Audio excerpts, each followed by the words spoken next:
તાલુકાના કુનરિયા ગામે હવે પોતાની પર્યાવરણીય પ્રવૃત્તિ મહિલાઓને સુશાસનમાં ભાગીદારી અને સરકાર યોજનાઓના અમલીકરણ માટે જાણીતી થયું છે અને અહીંના મહિલા સરપંચ રશ્મિબેન છાગાએ જોએ છેલ્લા 3 વર્ષમાં તેમના ગામોને વિકાસની રાહે આજે એક મોડર્ન વિલેજ બનાવ્યું છે। સામાન્ય રીતે એવું જોવા મળતું હોય છે કે ગામ પંચાયતમાં મહિલા સરપંચ તરીકે હોય છે, ત્યાં તેમના પતિ તમામ વહીવટ અને પંચાયતના કાર્યો સંભાળતા હોય છે, પરંતુ ભુજના કુનરિયા ગામના મહિલા સરપંચ રશ્મિબેન છાગાએ મહિલાઓના ભાગીદારીઓ અને મહિલાઓના સશક્તિકરણને ધ્યાનમાં રાખીને ગામના વિકાસ કાર્યો છે તો તે કુનરિયા જૂથ ગ્રામ પંચાયતમાં મહિલાઓની સક્રિય ભાગીદારીઓ પણ વધી હોય તેવું લાગી રહ્યું છે। આ સાથે તમામ મહિલાઓએ ભેગા થઈને ગરબા ગાયા અને અનેક પ્રવૃત્તિઓનો આનંદ મેળવ્યો। જ્યાં સુધી વાત છે 8 માર્ચ આંતરરાષ્ટ્રીય મહિલા દિવસની ઉજવણી થતી હોય છે અને ઘણા વર્ષોથી જે છે મહિલાઓની ઉપેક્ષા થઈ હતી, તો એ ઉપેક્ષાને ધ્યાનમાં રાખીને, પરિસ્થિતિઓને ધ્યાનમાં રાખીને ભારતીય બંધારણે પણ જે છે મહિલાઓને શાસનમાં ભાગીદારી માટે અનામતની વ્યવસ્થા કરી છે। ત્યારે મહિલાઓની ભાગીદારી શાસન વ્યવસ્થામાં, ખાસ કરીને પંચાયતના ચૂંટાયેલા પ્રતિનિધિઓ સક્રિય રીતે નિર્ણય લેતા થાય, માત્ર નિર્ણય પૂરતા સીમિત ન રહેતા એ વિકાસમાં પણ જે છે એમનું યોગદાન આપે એ રીતે અમે પ્રયાસો કર્યા છે। મહિલાઓને પંચાયતી રાજમાં શું કામ કરવાના હોય, એની ફરજો શું હોય એ બાબતની તાલીમો પણ આપી છે।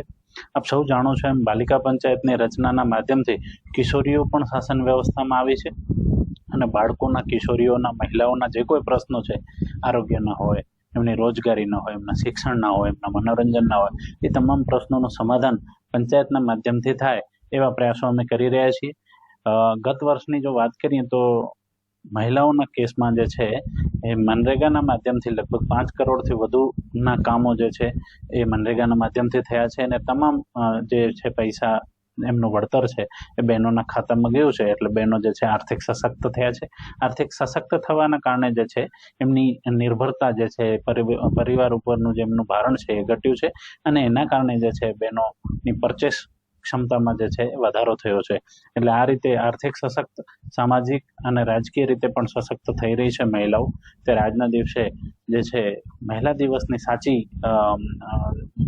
જે ઉજવણી છે એ જ હોય કે મહિલાઓને। મારું નામ રશ્મિ છાંગા છે, હું કુનરિયા જૂથ ગ્રામ પંચાયતની સરપંચ છું। ખાસ કરીને વાત કરવામાં આવે તો મહિલા સરપંચ તરીકે આપની કેવી કામગીરી રહી છે, શું કહેશો? મહિલા સરપંચ તરીકેનો જે મારો આટલો 3 વર્ષનો અનુભવ છે એ ખૂબ સારો એવો રહ્યો છે અને મહિલાઓનો સહયોગ પણ, અમારા ગામની મહિલાઓ છે એનો સહયોગ પણ મને સારો એવો મળી રહ્યો છે અને અમારા ગામની મહિલાઓને જાગૃત કરવા અમે ખુદ ટ્રેનિંગ આપી છે એમને। ખાસ કરીને વાત કરવામાં આવે તો પંચાયત દ્વારા જે કામગીરી કરવામાં આવી છે, કેવા પ્રકારની કામગીરી મહિલાઓને લઈને કરવામાં આવે છે? મહિલાઓને લઈને અમે જે હમણાં ટ્રેનિંગ અપાવી છે, મહિલાઓને 55 જેટલી મહિલાઓને અમે એક્ટિવા પણ શીખાડી છે હમણાં, અને ખાસ કરીને મહિલાઓને સહયોગથી અમે 7 જેટલા સખી મંડળો પણ અમારા ગામમાં ખોલાવ્યા છે। રોજગારીની વાત કરવામાં મહિલાઓ માટે તો કયા પ્રકારની રોજગારી? રોજગારીમાં મહિલાઓ નરેગામાં કામે જાય છે। આના પાછળ, બપોર પાછળ જો ફ્રી થાય તો અમે એના માટે મીણબત્તીના ક્લાસીસ અને સીવણ ક્લાસીસ પણ શરૂ કરાવ્યા હતા। ખાસ કરીને પર્યાવરણ ક્ષેત્રે અહીં નામના થઈ છે।